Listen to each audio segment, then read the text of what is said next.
and welcome to the Common Briefing Program. This is a monthly installment of the Common Geeking Program where we like to talk about news. We talk about geek news, all the newest news in geek information, trying to let you know the stuff that you should be paying attention to. I just moved my desktop around a little, my computer around a little bit, and I'm like, what if something came unplugged and I ruined everything? So that's the energy I'm bringing to this, is just a tremendous lack of focus.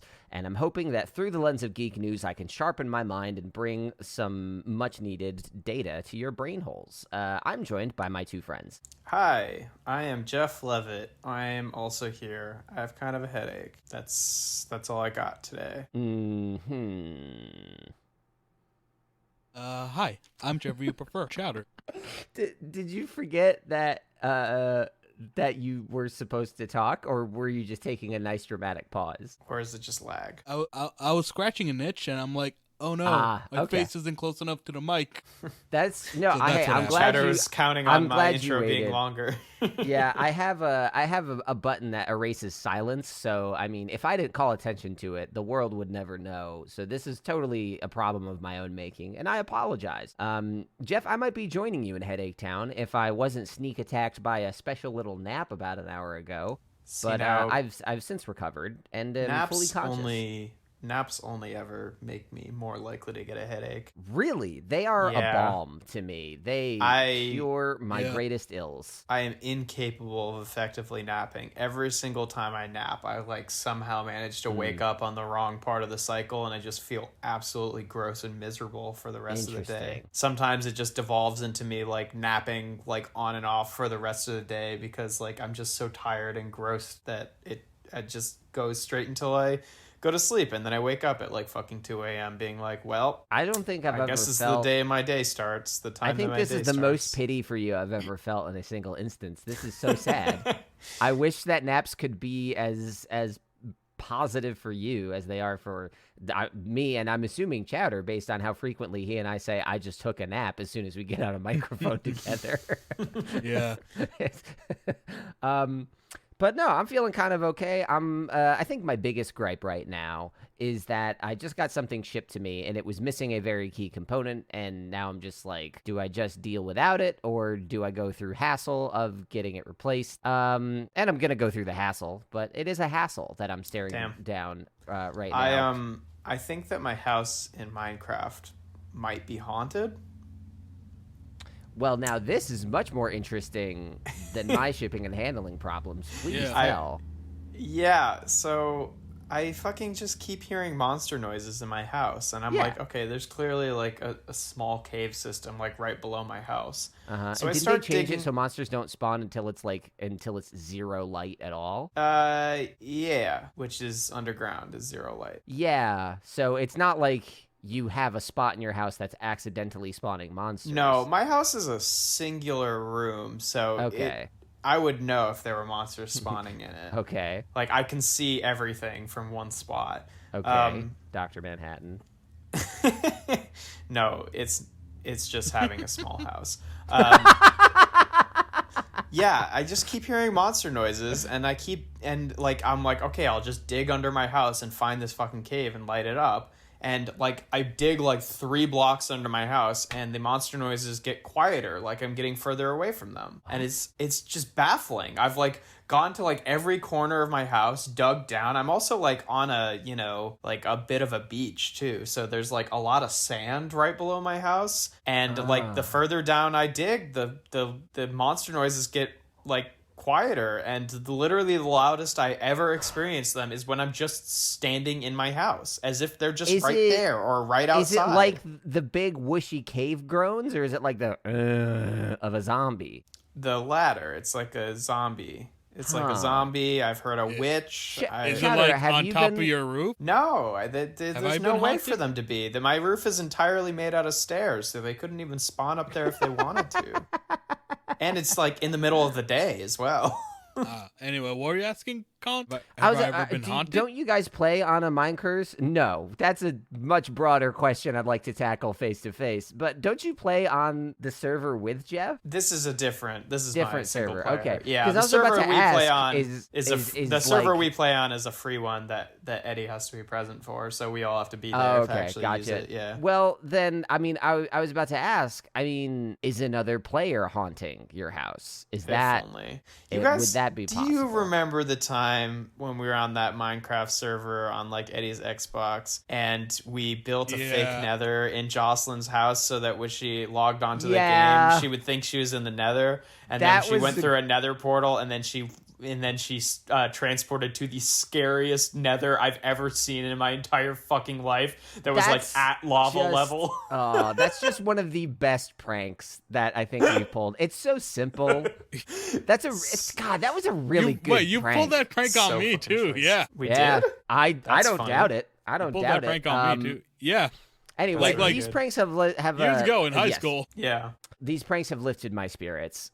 Just remembering that we've done such wonderful things to our dear friends. Let's get into the news and see how much higher our spirits can be lifted. We tricked a person we tricked our friend into thinking she's in hell, and in order to escape what she thought was hell, she went into fun pranks. Yeah, which is just really kind of what life is feeling like right about now. So let's get into it.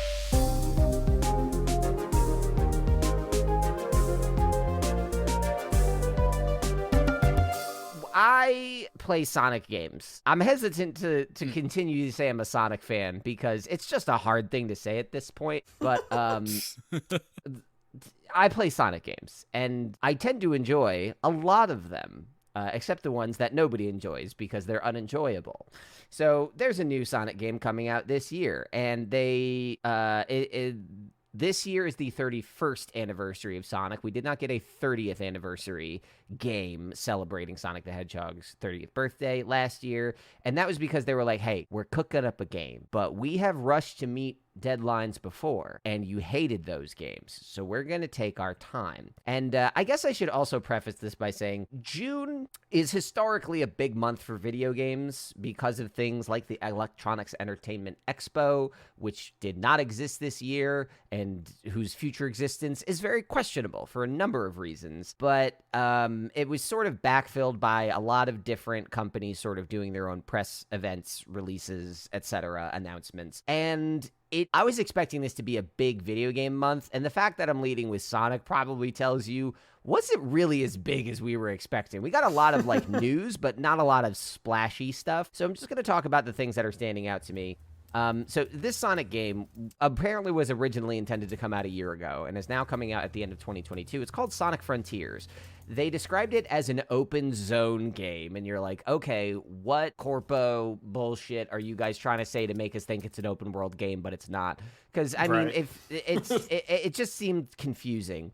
And they have since released 2 videos, 7-minute videos, displaying some of the open zone concepts and some of the combat concepts for the game. Essentially, the idea is that, you have space in between levels that is still fun to traverse and navigate in an open hub area between zones that isn't a true open world, but is just a place to explore and do stuff in the meantime. And 3D platformer. Okay, sure. Mario's been doing that. Sonic's been doing this since the 90s. This is not new, but this is just the term they're using because they haven't done it in a while. I'm saying, what's with the new bullshit term? It's just a 3D platformer. I mean, man. My hypothesis is they're chasing Breath of the Wild clout, because most Zelda games are mostly open world, but Breath of the Wild is actually open, go anywhere, do anything open world. And I feel like just based on the piano music accompanying these videos, the big open grassy spaces, I think they are chasing a Breath of the Wild aesthetic at the very least. Not the art style, but just the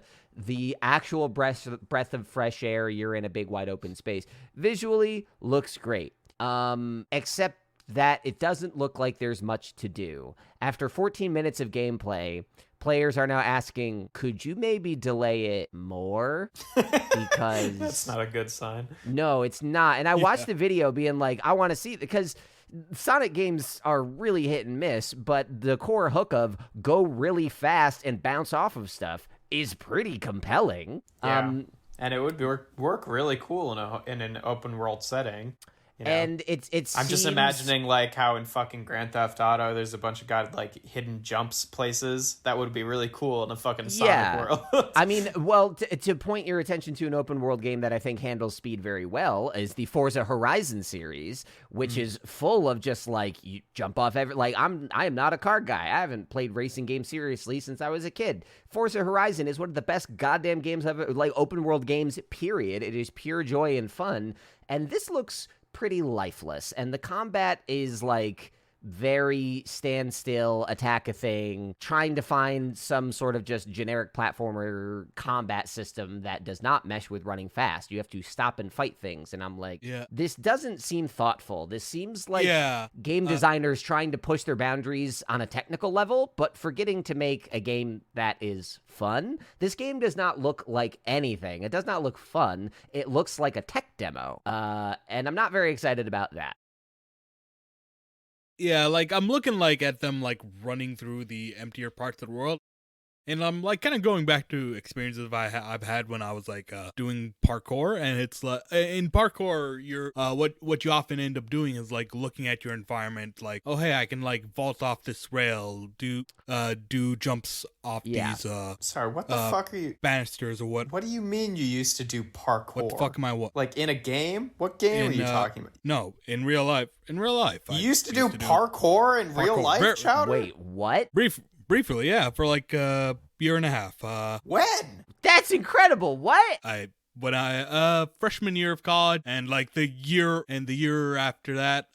What the fuck? Why didn't I know this? That's super fun. I feel like I told you guys this. It's just I just haven't mentioned it in a long time. Evidence to the contrary. I haven't done it in a long time. Didn't know this. But you're right. That idea of like when I did parkour. So I also thought he was referencing like a video game or something. But you're absolutely right. I mean, think of other open world games. The idea behind Legend of Zelda Breath of the Wild's world design is like behind everything is a thing to find. The very hilly vertical landscape is leveraged to create intrigue. And what we're seeing here are wide open swaths of space with like, oh, there's a tower and some rails to grind up there. And it just looks like someone randomly generated a landscape and dropped a few interactable items. It doesn't look like it's encouraging you or inviting you to try anything. And I'm like, sure, if this is just the space between levels, okay. But it is pretty disappointing from any game design standpoint when it doesn't inspire you to want to do something, but instead inspires you to ask them to make a different game. Yeah, right? Like, cause like what I'm seeing here, it's like there's not much to do, and it's like, you know, I could imagine like a Sonic game like this working where it's like you look around your environment, it's like, oh, I can jump off this and bounce off that and do a homing attack on this and just like Kirby Air Ride. Yeah. Like Kirby Air Ride. Yeah, that also too. That makes more sense, but I haven't played Tony. You do it, and like maybe you mess up a few times, but eventually you get it right, and it looks cool as hell. And that's why I was bringing up parkour to begin with. And it's that. But like that's not what it is. Get over this. Do you have like videos of you doing parkour? There were, but I'm pretty sure they're lost to time. It's not like you're I just ever making this them. the fuck up. I swear I'm not. Jeez, I know you're not. So, moving on from that bombshell revelation about Chowder, Sonic Frontiers, we don't really know much beyond that. We were supposed to get a lot of information in June. All we got was those 2 videos. So, who the fuck knows what's going to happen? Maybe the levels themselves will be a blast. I don't fucking know. But there is another piece of Sonic news that I want to talk about, which is Sonic Origins just released. This is a repackaging of the original 4/5 Sonic games on the Sega Genesis / Sonic CD, Sega CD, which are Sonic the Hedgehog, Sonic CD, Sonic 2, Sonic 3, and Knuckles. Sonic 3 and Knuckles were released separately back when DLC on console meant lock-on cartridge technology. Whatever, it's interesting, it's fine. But they remastered the games. They all run great, of course, because they were made in the early 90s, and I'm running it on an Xbox Series X, so yes, it better run great. They have a mode that's more accessible where you have infinite lives that you just play through the games in a straight line, or you can go back and play them in their original form, original aspect ratio, all that stuff. Great, super fun, cool. However, I'm not here to talk about the game itself. I'm here to talk about the music. Back in 1990, it was 1993 and 4 that Sonic 3 and Knuckles released. They were developed as one game and split into two because of the size. There have been rumors for decades that Michael Jackson composed some of the music for these games. Sega and the game's creators have never confirmed this, until Yuji Naka, the programmer of the original Sonic games, took to Twitter and said, oh my god, they changed the music in the games. The Michael Jackson music is gone. So it was a lot of people on the internet were like, oh, cool, yeah, we knew this, but someone finally fucking said it. So if you go and play the game, you can now tell which... And this has sort of been an issue with porting things before. We've not seen a lot of ports or remakes of Sonic 3 and Knuckles specifically, and the music has often been considered maybe the reason for that. So and we now have confirmation. Yeah, because if you get Michael Jackson to compose the music for your game, shouldn't you have the license to that music? Not necessarily, because you have to pay any I guess I should also say the reason that this has been a secret is because allegedly Michael Jackson wrote the music, and then when they had to process it through the Sega Genesis, because back then you couldn't just play a music file that you would put on a CD. Video games were like beeps and boops. Right. Exactly. You had to program it in a very specific way.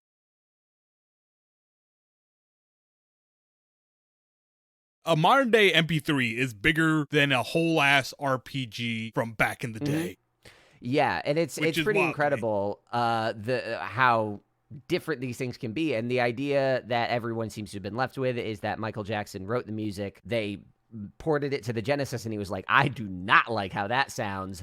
Take my name off of it, please. The rumor I heard was the child pedophilia accusations were being hurled at Michael Jackson, and that could also Sega be a very big reason. I do not want to be associated with that. Did that information start coming out in the early 90s? Because they would have been developing this in 92, 93. I can't remember the timeline, and it would definitely explain why they're hesitant to port it with the music, because then they'd be like, yeah, we're gonna pay to this estate.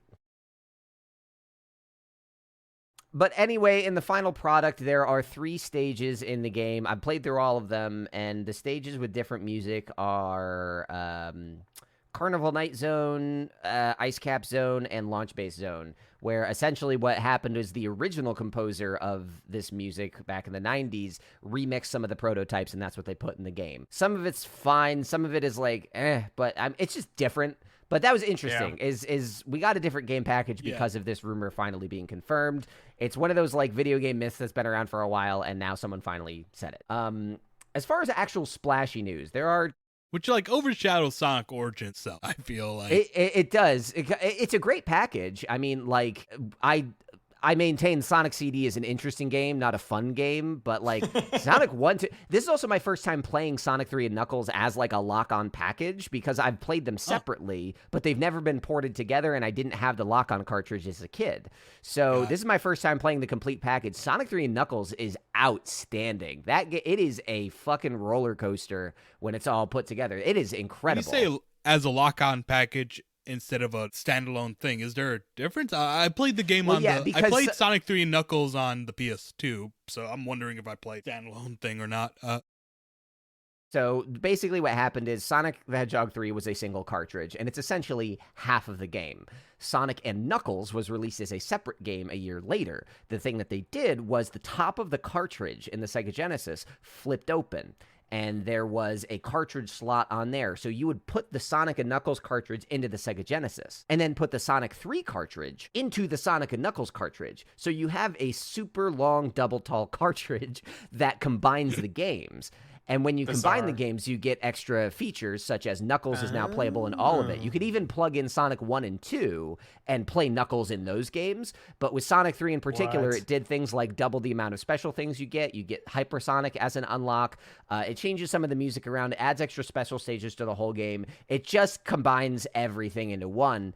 And those subtle changes, I don't know. I I did not expect to have this like solid an experience compared to just playing Sonic 3 and then playing Sonic and Knuckles, but it's great. Sonic Origins, it's $40, which so if you think like $10 per game, cool. I don't know if you want to pay $40 for games that came out 30 years ago, but they're great games. They are still very fun games. Or just get Sonic Mania, because Sonic Mania is still fucking incredible. But some actual splashy news. Sonic Mania. It's like legitimately, it makes genius, every time Sonic releases a bad game, people are like, "Was this franchise ever good?" And games like Sonic Mania make you say, like, "Yeah, no, they can be awesome. They're just usually not." Sad, but some actual splash news. Tell me about the splash. I need to know. First things first, Hollow Knight Silksong. We've been hearing about this game for a very long time. It is the sequel to Hollow Knight, which came out in 2017. It's been so many years. It's been a while. It's one of those games that every year they're like, "Oh, we're gonna get you. Oh, we're gonna get this game," and then we hear nothing. We got a trailer like in 2019, 20, something like that, and we haven't really heard much on it since. Team Cherry, the studio that develops it, pretty small system. 2019. The assumption is the assumption has always been, just because they said it, we're gonna release on the Switch first and then port to other things. I'm not a big fan of the Nintendo Switch. I use it as needed, and if I know a game is going to come out on another platform, I'm just going to sit and wait for it to come out on a platform I prefer to use. That's just me. So for me, I've always been like, not only do I have to wait for Silksong to be announced, I have to wait for it to be ported. I'm the opposite. I love the Switch. But for most people, it's just waiting for Silksong. For me, it's been like waiting for Silksong to get ported after it comes out. So I got hit with a double whammy when early on, right at the start of Microsoft's Xbox showcase, they show a Hollow Knight Silksong trailer coming to Game Pass day one, which for me is great, so I don't have to buy the game. I can just have Game Pass, which I do, and play it. But that also means that it's going to be cross-platform on release, so we don't need to wait for ports. And that showcase immediately afterwards said all these games are coming in the next 12 months. Everything we're showing today is playable within 1 year of this video that we're putting out today. So Hollow Knight Silksong is coming out to all platforms in the beginning of 2023, unless it gets delayed. Yeah, but that's very exciting information. Unless it gets delayed. Unless it gets delayed. Yeah, no, but look, listen, like I was like scrolling through Twitter and like, you know, one tweet was like, "Oh my God, Hollow Knight," and like I'm like, no, it can't be. Are the legends true? I go over YouTube, that's type what it in felt Hollow like. Knight Silksong trailer. I see it, and like that scene from Jurassic Park where like the dude's seeing a dinosaur for the first time and he's like, took your hat off, like, to oh take my his God, glasses off. Yeah, yes, exactly. To see the dinosaur better.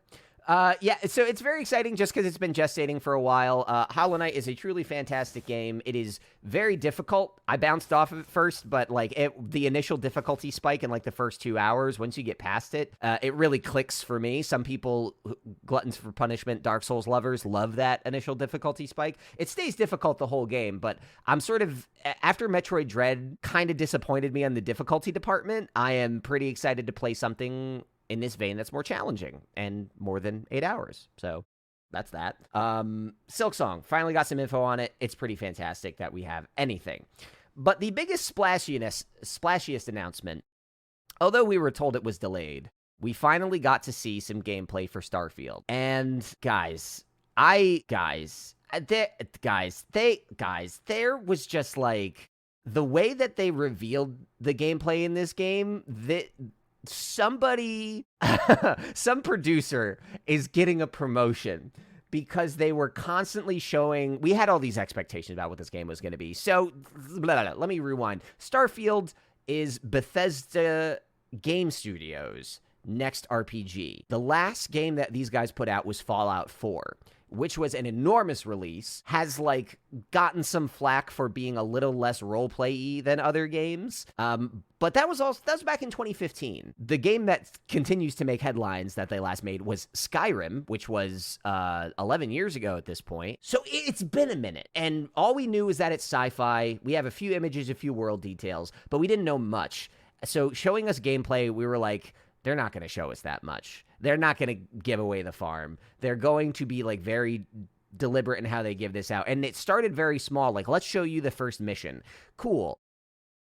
Now we're going to show you how to fly a ship. Cool. Now we're going to show you how to build a ship. Okay, cool. You can build ships. That's all. Now we're going to show you character customization. Now we're going to show you the largest playable city we've ever built. Now we're going to show you all these. And like every time that Todd Howard was talking about this, his cadence led you to think that was the end of what he said. He did the Apple one more thing bullshit like 8 times until he revealed that this is essentially No Man's Sky. I'm like thinking the Billy Mays, but wait, there's more. Yeah, it's just, and he never said, but wait, there's more. He was just always like, and you can fly the ship and do combat. And you can also build your own ship. And you can also go to this planet. And there are also 1,000 planets.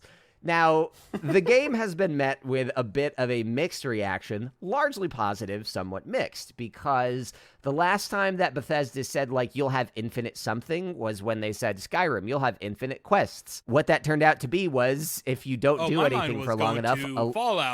Fallout 76, you'll have infinite... Fallout 76 was not Bethesda Game Studios. It's Bethesda Softworks. It is the folks that build Fallout 4 and built Skyrim are not, that is not the studio actively working on Fallout 76. They're obviously collaborating because it's all Bethesda Softworks, ZeniMax, all that stuff. But like it is a different team running Fallout 76. It's just very confusing because it's Bethesda. It looks a lot like it. So, yeah.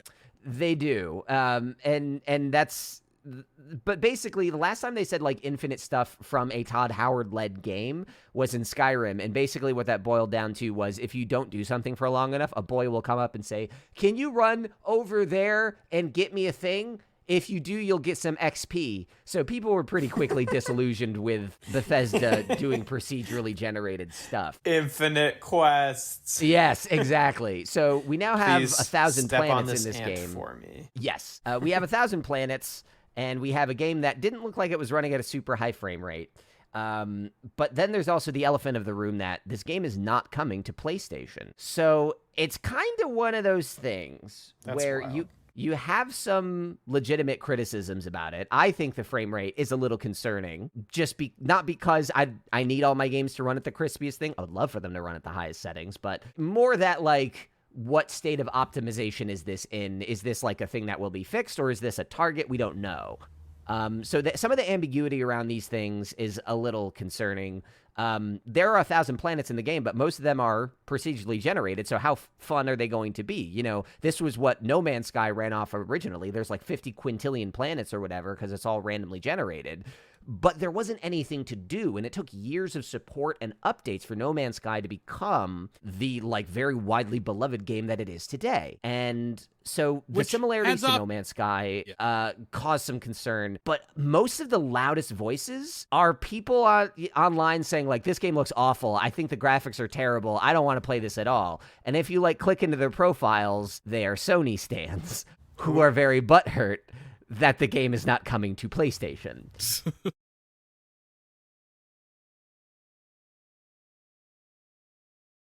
Console fanboyism is weird because, like, I remember, you know, when I was like a teenager perusing forums and stuff, it was like super prominent, and like you'd see like people going to war over their preferred console or whatever. And now as an adult, Over like brand I loyalty. hardly don't see it anymore, and I'm not sure if it's Yeah. And I'm not sure if it's a case of it dying down or if it's like a McDonald's commercial where it's like, I just don't see it anymore because I'm not on the places they advertise. It's still very much a thing. A lot of like big voices in the space are trying to like tell people to stop. Like Xbox's, especially's brand is like, fucking play the game anywhere. Especially now that they own Bethesda. They are like, they have released PlayStation exclusive games via Xbox. Like they just don't care anymore. They're trying to do a bigger, different thing. And Sony fanboys are very upset that it's not the way that it always was, you know? Well, yeah, I mean, it is, you know, valid if you're like, if you don't have an Xbox, right? Can you not play the game, or can you still Well, do actually, it through, fun fact, they announced this the... month that you'll be able to get Xbox games built into your fucking TV without buying a console. So, like, that's wild. You just can't play it on a PlayStation console. You could play it on your phone. You can't play it on a PlayStation console. Then I still would see why people who have PlayStations would be kind of upset about that. Not like, you know, Except I know that it takes that upsetness and it evolves it into like, you know, console loyalty, but Yes. You know, I can So- understand being bummed about that if you were excited for the game and you're like, oh, I can't Yeah. play it on the system that I own. But hey, Jeff, then why does being bummed that you can't play it turn into active hostility? That's because that's the people pipeline. suck ass. Yes, that's the pipeline. And I haven't owned a PlayStation in a while. I almost bought a PS4 until they started pumping games out on a PC. I now have a Steam Deck, and I was thinking of getting a PS5 just to pick up the games I couldn't get, but I was like, am I really going to pay $500 for a box to play like 2 games? And I don't like that. I have a Steam Deck now, and I have Deathloop, God of War, and Horizon without getting a PlayStation. And for me, it's purely economical. And for a lot of people, it is purely economical. Like I bought a PlayStation and I don't want to buy an Xbox. Xbox is now a thing that doesn't require you to do that. And there are companies talking out both sides of their mouths. There's weird corporate politics involved, but like most of the criticism about the game is turning into the Rotten Tomatoes user review section of Star Wars The Last Jedi / any Disney property with a person of color in it. Yeah, really.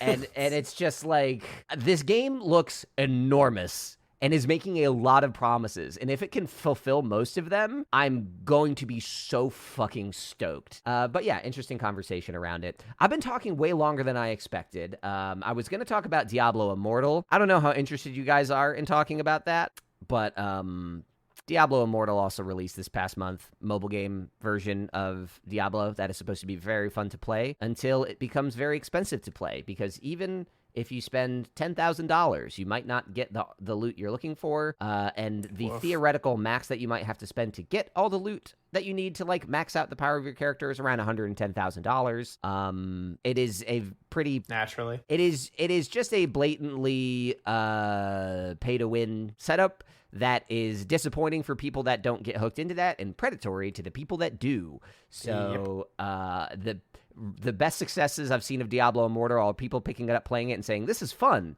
I'm going to go buy Diablo 3 instead. And I'm like, hey, that is a pipeline I can get behind. That's all I've got. Sorry I rambled more than I expected.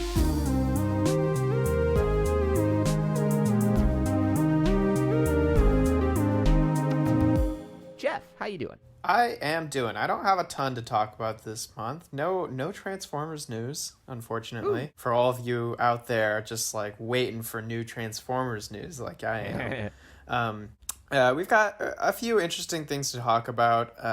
We got a teaser trailer from IGN of a Among Us VR game. Ooh, yeah. Yep. Not a ton about that yet, but looked kind of neat. I don't know exactly how that's going to operate, but that's a headline.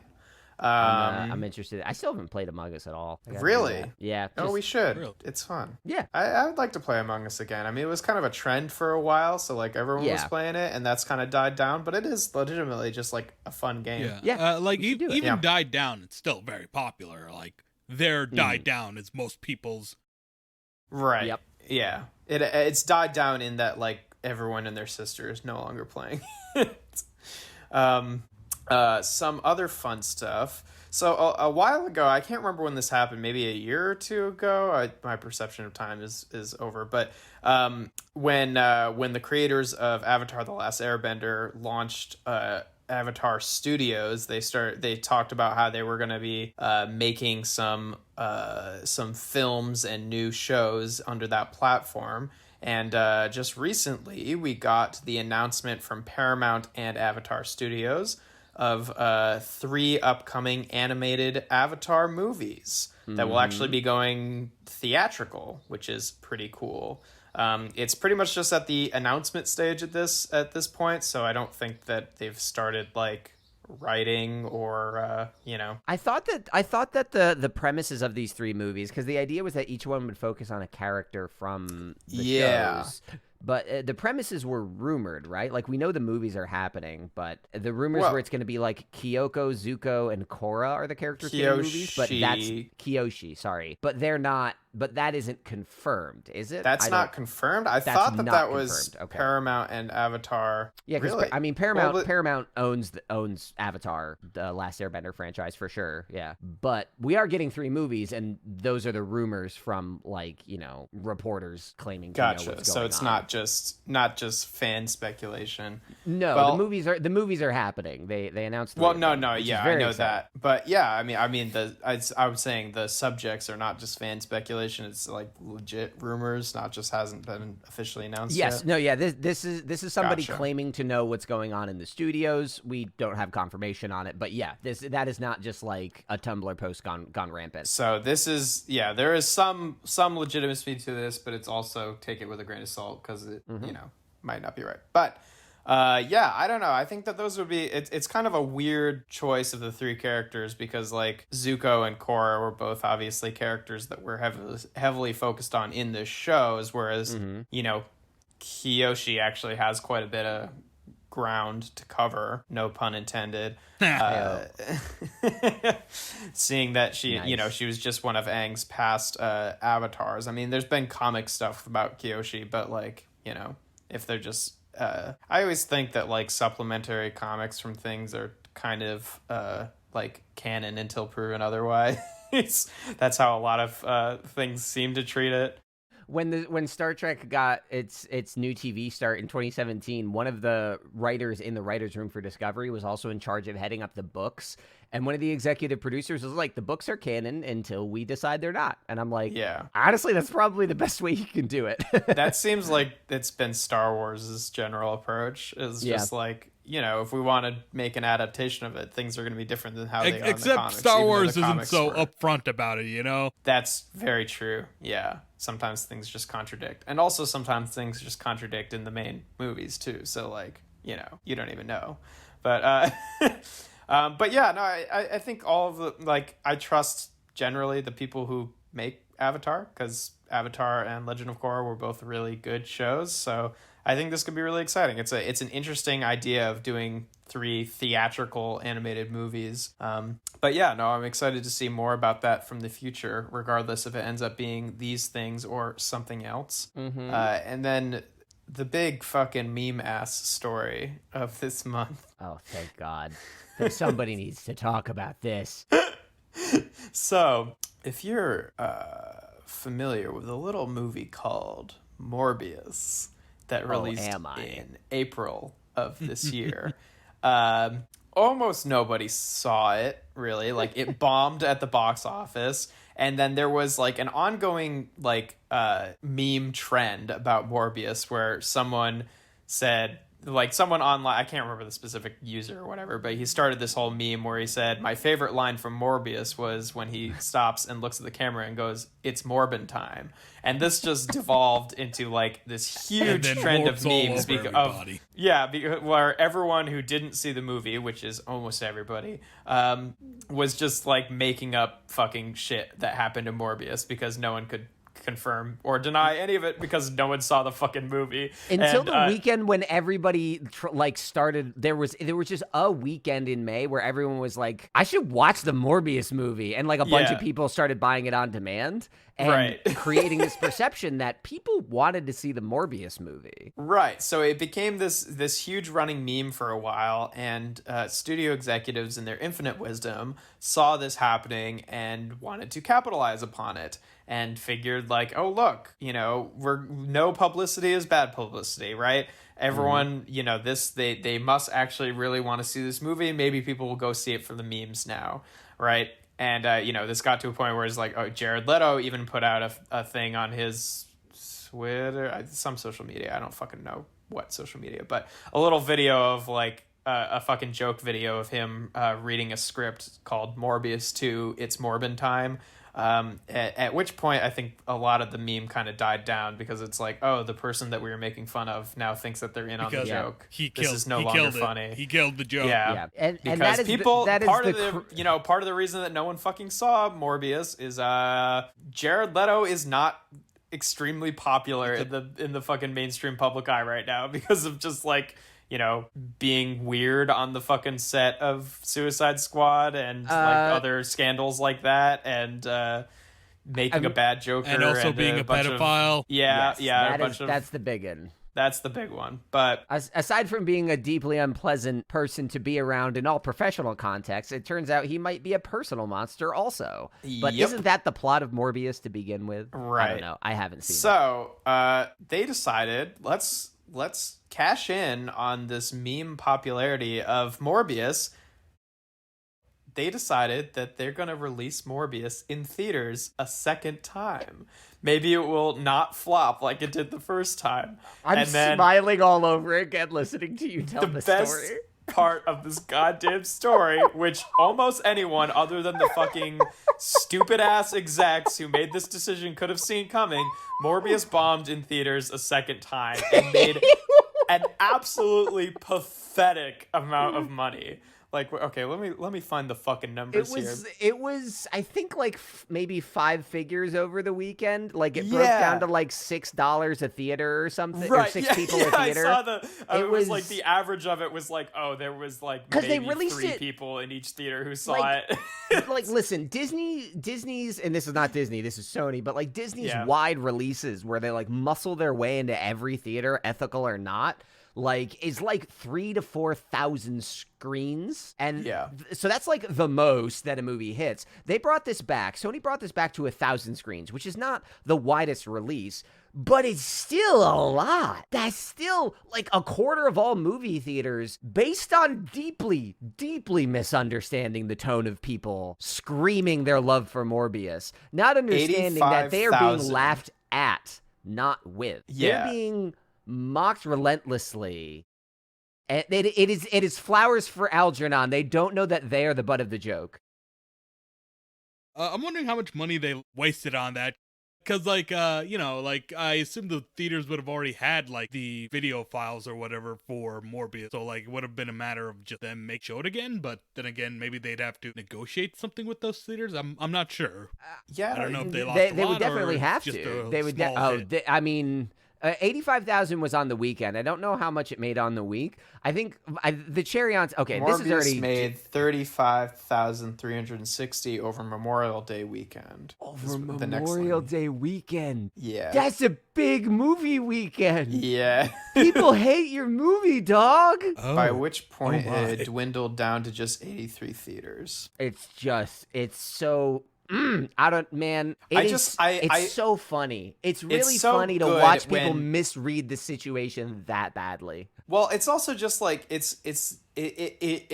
scratches the same itch for me as like the whole fucking Disney and Florida controversy battle thing, where it's just like dumbass out of touch studio execs were fucking memed into losing a shit ton of money by not paying attention to the things around them and the opinions of fans is basically what fucking happened, which also is what happens when they just straight up make bad movies, because they're fucking looking at like focus group information and trends and like what's supposed to be popular, and they take a bunch of fucking power away from the directors and writers of the movies to just like write a unique story and try to just make it some fucking corpo like constructed product, like right? Morbius. And then those movies always do fucking like poorly. That's not a movie anybody would make. Yeah.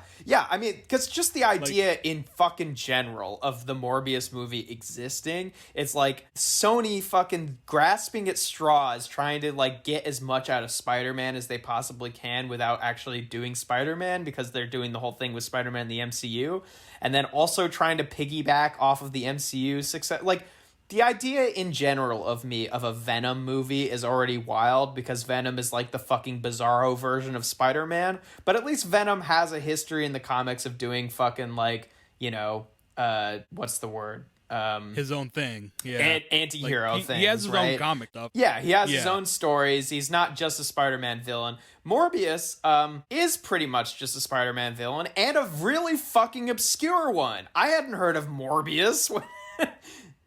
It's just like Yeah. it's just so So, fucking I just bizarre. knew him as the top. guy that appeared in Spider-Man the animated series back in the 90s. That's it. That's all I know him It's from. like when they were talking the- about I don't even know if this is still happening, but are they still fucking trying to produce a goddamn Kraven the Hunter movie? Yeah, Like, yes, they are. fucking, I think they are, yeah. Here's another, the fucking Sony Spider-Man villain averse without a Spider-Man in it is the dumbest fucking thing, and I'm just really happy that it's biting them in the ass twice for the same fucking movie. I think the cherry on top that I want to place onto this Morbius Sunday, because it is undisputably not Morbin time, but No, Morbin the, time is long since past. but I just really like the people online saying like, "Hey Sony, we were all busy that weekend. Yeah. If you do it again, I promise I'll go this time." And it's not gonna Very happen. fucking choice. But like re-releasing it was so hubristic that I was like, it might happen again. Yeah, really. They might like if they fa- were they dumb enough might to fall do it for it. once, maybe they'll do it twice. Yeah, it's anyway. That's all I got. Thank you, Jeff. That did lift my spirits even higher. Hearing that story of a company just showing their whole ass and nobody getting hurt except the company and possibly a few directors and producers along the way.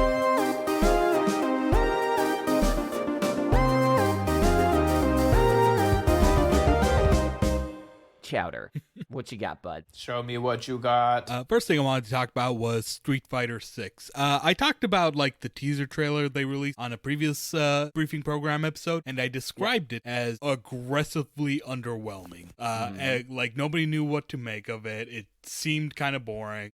And now that they've had an actual announcement trailer and showed some gameplay and talked about it, Capcom did it. They pulled a fucking 180. It's a goddamn miracle. It looks incredible. I've been hearing a lot of positive buzz around it. I'm like, wait, people were so upset. What happened? Can you explain it to me?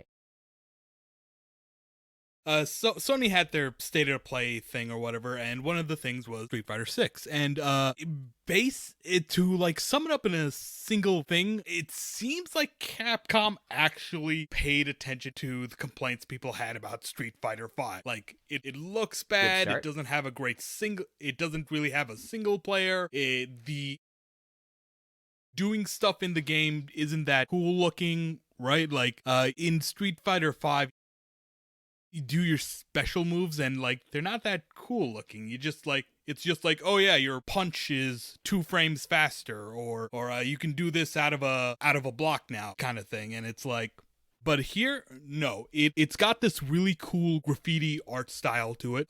They showed a little bit of the single player, and it's like, oh shit, you're like wandering around this city and like getting into fights with people. That's pretty rad. And like, Same. It is oozing with like style. It's like when you hit someone, there's like all these like graffiti painterly effects going off, which is like. That seems like a departure for the franchise. Yeah, no, and that's another thing, right? One of the problems with Street Fighter 5 is it didn't know what it wanted to be, right? Like Street Fighter 4, oh, that's like a back to basics because Street Fighter was on hiatus for a while, so gotta remind people what they wanted. And Street Fighter 3 was like, oh, Street Fighter 2, well, we're doing our own thing. We're doing something new. 5 was like, it didn't know. Did it want to be just like Street Fighter 4 and just be like, oh yeah, remember Street Fighter 2? Or did it want to do its own thing? And what Street Fighter ended up doing was something in the middle that just fulfilled neither. Street Fighter 6 is like, no, we're doing something new. We are finally progressing the story forward. Ryu, Chun-Li, Ken, they're like much older now.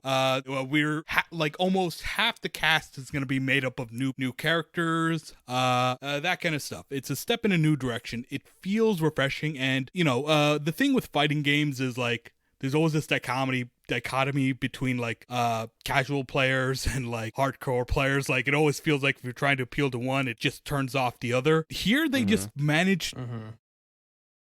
They managed to appeal to everybody. Like, you know, I was talking about like how super move felt unimpressive in Street Fighter 5. Here it's like, no, you do a super move and like the camera angle changes and like you get like these really meaty hits. It feels good. And like, you know, what like advanced and pro players are looking through like the gameplay and they're like, oh wow, there's some really cool stuff. Like special parries, moves that can do this and that, and you know, I'm more of a casual guy, so some of this stuff goes over my head, but like, if from all looks, everyone's happy with it. They even managed to make Luke, the character that like everyone was like, what? What's up with this stupid banana hair? And like, make him not look stupid. I mean, I guess he looks a little stupid, but no, not even. I mean, at the very least, they got rid of his mozzarella string cheese hair, and that is an improvement. Yeah, no, that it's just very impressive how they managed to turn that around. Everyone was like prepared to like tear this game apart because like another thing about Street Fighter 6, it has been in development, and like everyone's like, oh my god, this game's just not gonna be fun. It's gonna just like Street Fighter 5, where it's like where the most we can hope for is that pro players are having fun, but like everyone else is just like meh. But no, this looks fun for everyone, the casuals, the pros, everyone. It's good. And that's Street Fighter 6 That's for you. great. There's so much relief in your voice right now. Listen, everyone was expecting this to be bad, right? Like Capcom has just been swinging and missing for a while. Tekken Cross Street Fighter, not that great. It eventually became great in the updates, but initially, not really. Marvel vs. Capcom Infinite, not good.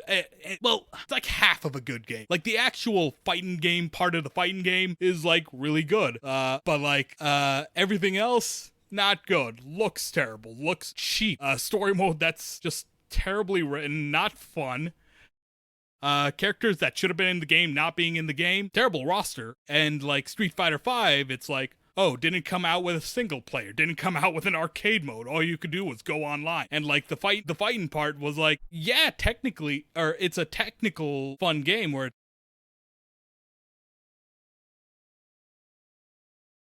this is the story of Halo Infinite at the moment right now. Like a game with great bones, but like floundering on a lot of other fronts that took people a sec to realize, wait, this is not great. It's why there was so much consternation about Starfield, because it's like, hey, fucking like 10 years in development and we don't know a goddamn thing. You just delayed the game. Like, what's going on? Like, it is normal to be suspicious about this, and for people to have their opinions turned around by like a single reveal event is pretty unusual. That's a very good sign for Street Fighter 6. Yeah. The Street Fighter 6 teaser comes out and everyone's like, oh my god, it's going to be the same story. Then the actual trailer comes out and it's like, holy shit, they did it. They fucking did it. That's exciting. Yeah, I'm looking forward to Street Fighter 6.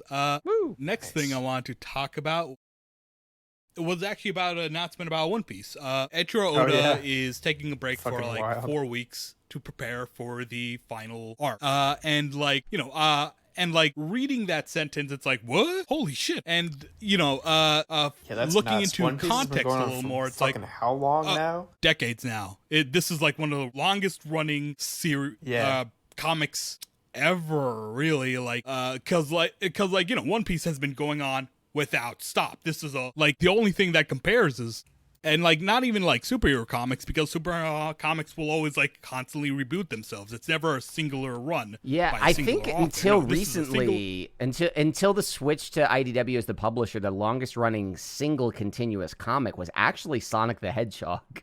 Like, because you're right, because the clock always gets reset by like a reboot or something. So for something like One Piece to be going this long is pretty unusual. Exactly. Like, and when it comes to manga, the only thing that compares is JoJo's Bizarre Adventure.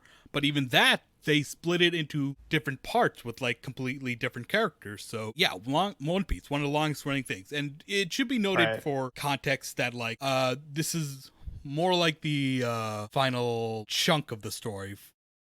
Like the last story arc lasted like a year or like 2 years. So, you know, there is still plenty of time before One Piece hits its end. But that being said, for something this long to finally come to an end is an event. Everyone, I'm like, what? Holy smokes. Better question is it going to be a fucking satisfying ending in the slightest? Because, like, how do you fucking end something that's been going on for decades? That is a great question. I dropped off from reading One Piece, not because it got bad or anything, just because, like, I don't know, I have the attention span of a gerbil, and, but, like, you know, I gotta get back into reading it just because I want to be there for the ending, man. Like I said, I thought this was gonna outlive me, but no, we're seeing the end of an era. Next thing I want to talk about, they announced Castlevania Nocturn, the follow-up to the Netflix Castlevania series that they had. This one is gonna follow Richter Belmont. They haven't really said much about what it's about yet, but you know, considering it's Richter Belmont, probably gonna be following the events of, or loosely following the events of Rondo of Blood, the same way Castlevania loosely followed the events of Dracula 3 and like had some additions from some other or Castlevania 3 and had some additions from other Castlevania games. I guess my thoughts are, it makes sense, right? Like, the first Castlevania series had Alucard as a primary character, and Richter's story does tie into Alucard. Like, Rondo of Blood is the predecessor to Symphony of the Night, the game they really want to adapt. Like, you can tell they just really want to get to Symphony of the Night. So I get why they chose Richter.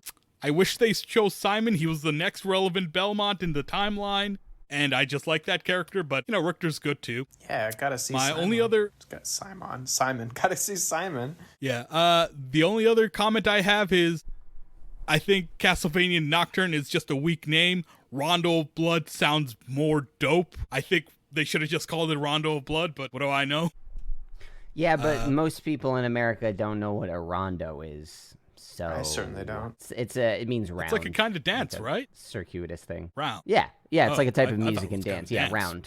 round. Run. Yeah, it is. It describes a type of music and associated dances and various things. But yes, that's what rondo is. But it just translates to round. Well, how about that? It keeps them with the Japanese tradition of just like, oh yeah, English word. It sounds cool. We don't know what it means. It's some weird, obscure English word that sounds cool. But it's nice to know that happens in all cultures. And is there anything else that I want to talk about? There's some smaller things. Yes. Okay, there is one more major thing.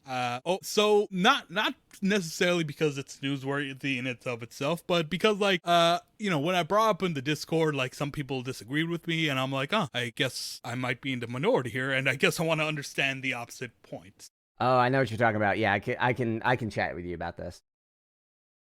Overwatch 2 will replace the original game at launch. What it sounds like, right? If you have Overwatch, once Overwatch 2 comes out, there's no more Overwatch. You go on the thing and it'll be like, hey, why don't you go install Overwatch 2?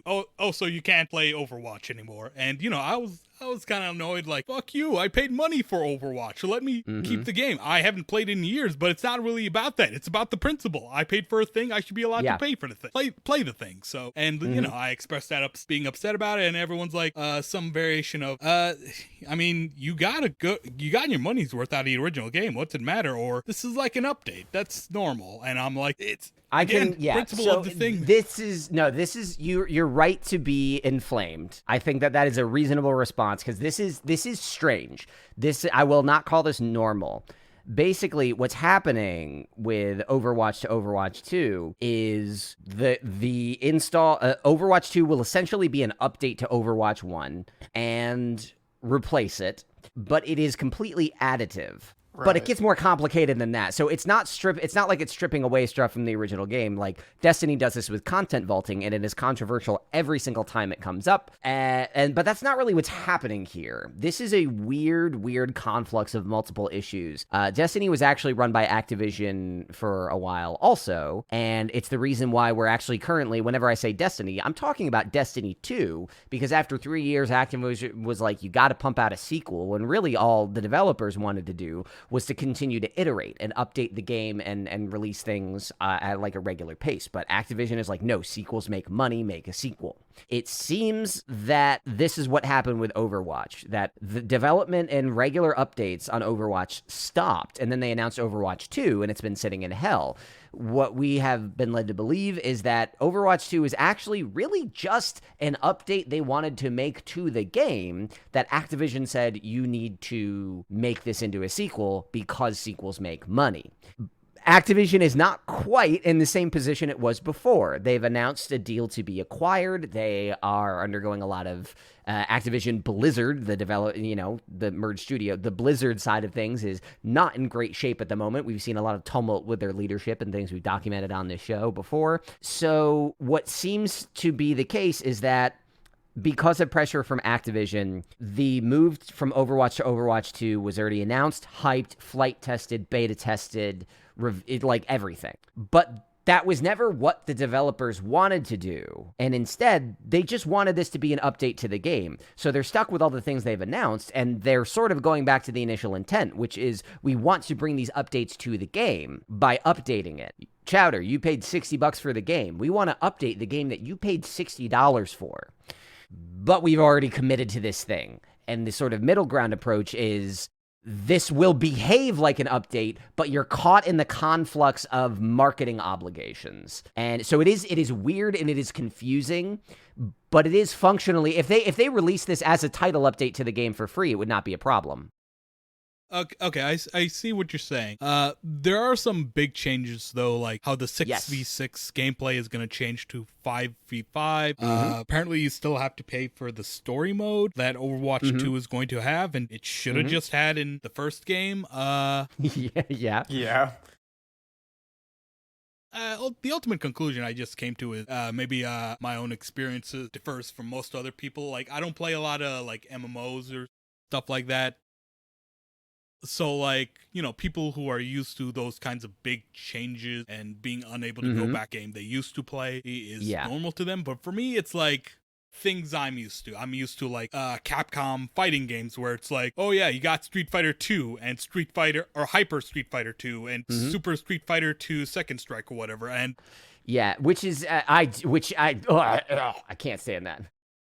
They all make significant changes, but if I ever feel like I want to play an older version, I can just go back and play that older version. Yes. Same goes for Pokemon. Sure, they'll always release a new gen, and they'll have a different meta, but I can always, if I ever felt like it, I could go back to Red, Blue, and Yellow with all its fucking glitchy-ass jank and just have my fun times there. And that's the legitimate criticism here. It's just that I think what's confusing about this is the branding of it, because if this was just like, hey, we have a big 2022 update coming for Overwatch, that would hit different from we're releasing Overwatch 2, say goodbye to Overwatch 1. One of those feels a lot worse to hear, even though right now what we're seeing is functionally the same thing. The thing that is frustrating is that video games are dealing with a preservation crisis in general, where it's very, very hard to get the hardware you need to play old games. And nowadays, with digital updates, it's impossible in a lot of cases to go back and play a previous iteration of something, which for most players is not a big problem, but for historical purposes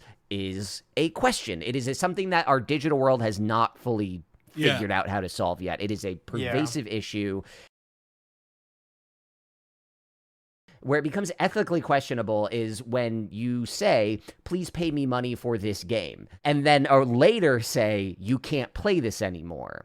It's technically fine, legally, based in the fact that you're not buying the software, you're buying a license to the software, so, like, there's not really any legal recourse, but that's kind of part of the problem, is that, again, Chowder, you're not used to this style of game. I'm only used to it because I've been participating in it, and I know what I'm signing up for. But like I said, it's controversial every time Destiny does it, and they've been doing it for years, and it still pisses people off, because that's not what they signed up for. They didn't get the memo. They weren't given the memo.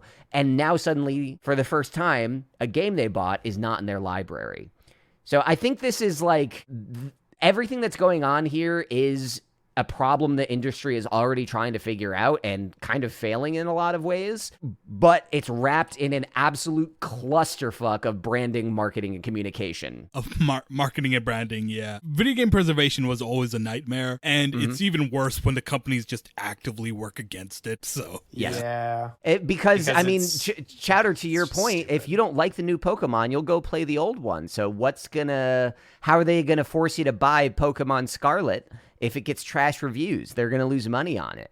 That is, and I mean, it's part of why Nintendo in particular is maybe the worst at this. Everybody asks, like, why can't they just port all these 3DS games to the Switch? They can. It's not gonna make them the money. That's it. It will fucking make them some money though. Not as much as sales on a brand new game. No, I agree with you. I just think that, like, I think the idea that you wouldn't buy a new game because you can go back and play an old one is a little bit overblown. But I don't know if there's been any like real studies on that.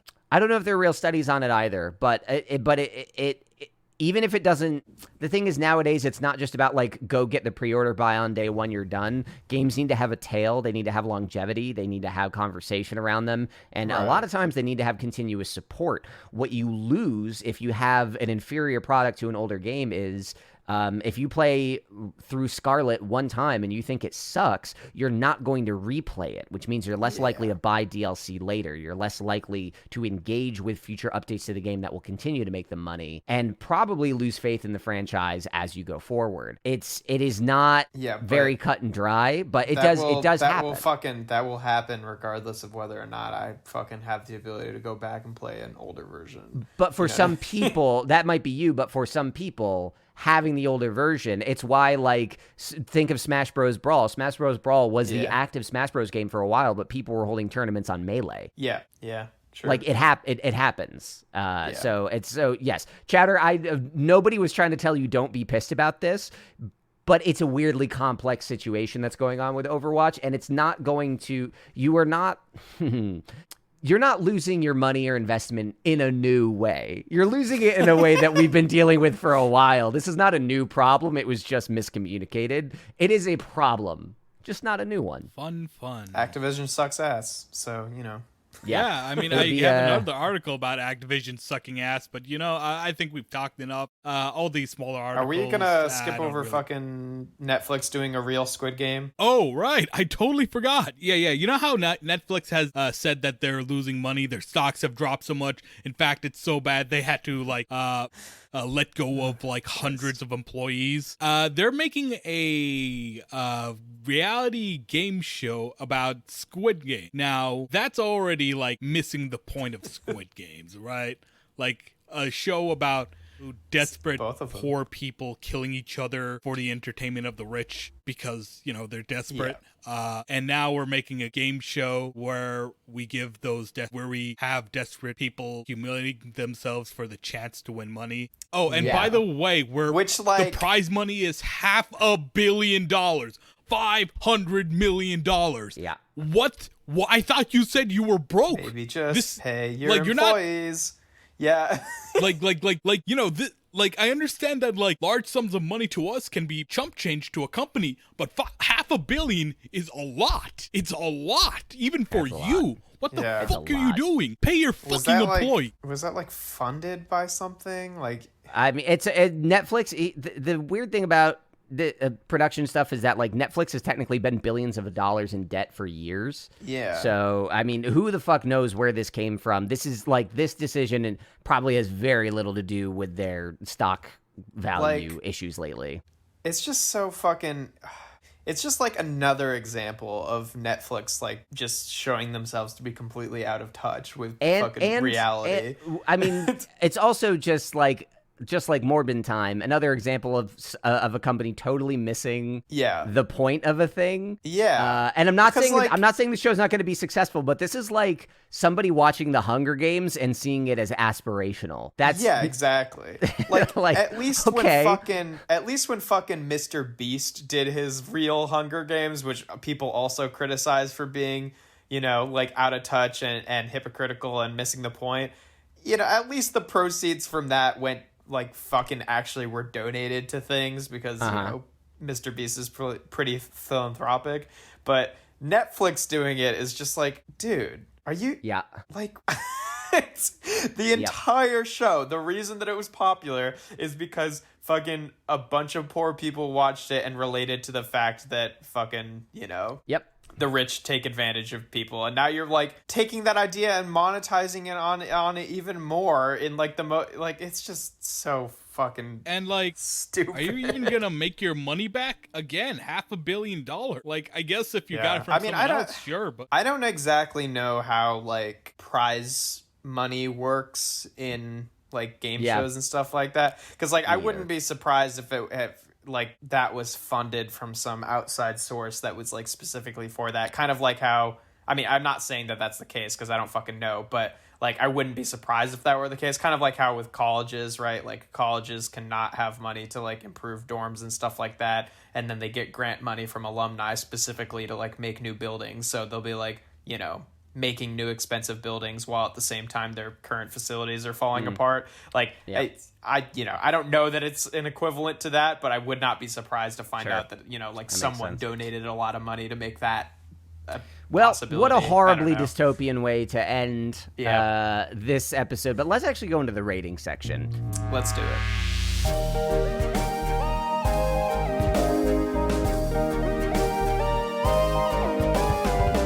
Here in the editor's room, in the rating section, we are going to review the past month to determine which story is Morbin time. Sorry, which story is the top story? And my vote is it's Morbin time. That's also my vote. Except the story is that it's not Morbin time. The story is that it's not Morbin time. It is a lot of interesting things this month. It was never Morbin time, Sony. And everyone knew it but you. And we're here to put the nail in the coffin of the undying man himself. I don't know if... Again, I haven't seen the movie. I don't know who Morbius is. You're right. He is a vampire, question mark? Yes. Okay. He's like a vampire made by science, question mark? Like... He wasn't like bitten by a vampire. He just did experiments on himself. Here's my favorite thing. The three of us are never gonna know because we're never gonna watch this fucking movie because it's not Morbin time. Unfortunately, I am participating in Eddie's superhero movie tournament right now, so eventually Morbius will be a thing that I view. But Jeff, I challenge you, when there's the inevitable discussion about the movie, don't watch it and see if you can bullshit your way through any and all conversation. Well, because I bet you can together, Colin. So fucking mute your TV and go watch the Squid Game adaptation. Mute it the whole time and make random comments throughout the movie, and maybe it will line up. Find another movie that has the same exact runtime and listen to that audio under the movie and see what experience looks like. Anyways, it's like the meme with the astronaut where he's just like, it's not Morbin time, and then the other guy's standing behind him going, it never was. Yep. So that about wraps it up. Thank you for listening. If you have been listening, and if you haven't been listening, you already know it's not Morbin time. We don't need to tell you. But we'll be back in a couple weeks with a regular-ass book club episode diving into a single topic, and then again 2 weeks after that to talk about the news of July. I have been Colin, your host, and you can find me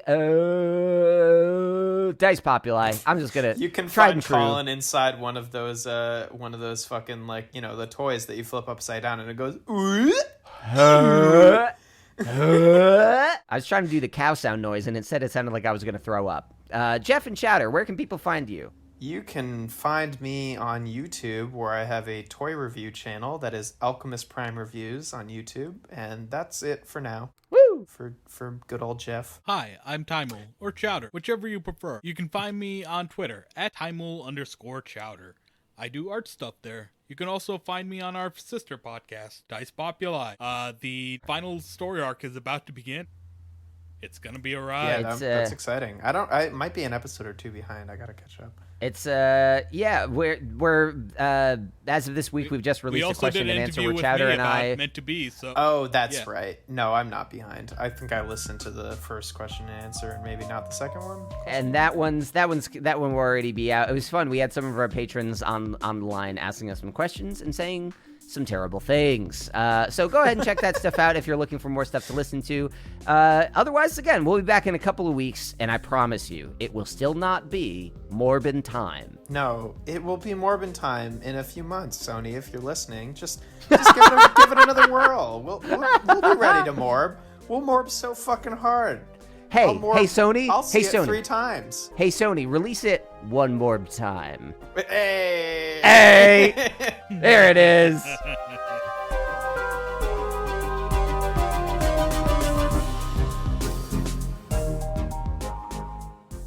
This episode of the Common Briefing Program is hosted by myself, Colin Ketchen, and I've been joined by Jeff and Chatter as per usual. And this episode is sponsored by my central air unit going down right before the 4th of July, causing a lot of problems over this hot weekend. The podcast is created and produced by myself and Jeff Leavitt, with this episode edited by and its original music created by me. We'll be back in 2 weeks with another episode of our book club episode, and Dice Populi is really kicking off, so if you head to commongeekingprogram.com, you can check all of that out. We hope to see you then, and thank you for listening to this.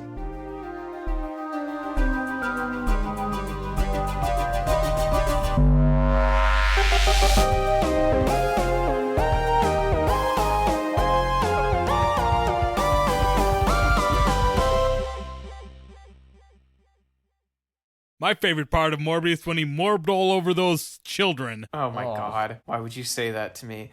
So they decided I think I'm going to edit that out. I don't like that. But you can leave in the bit where you're saying that you edited it out so that people can use their own imaginations to just think that Chowder said something absolutely horrible.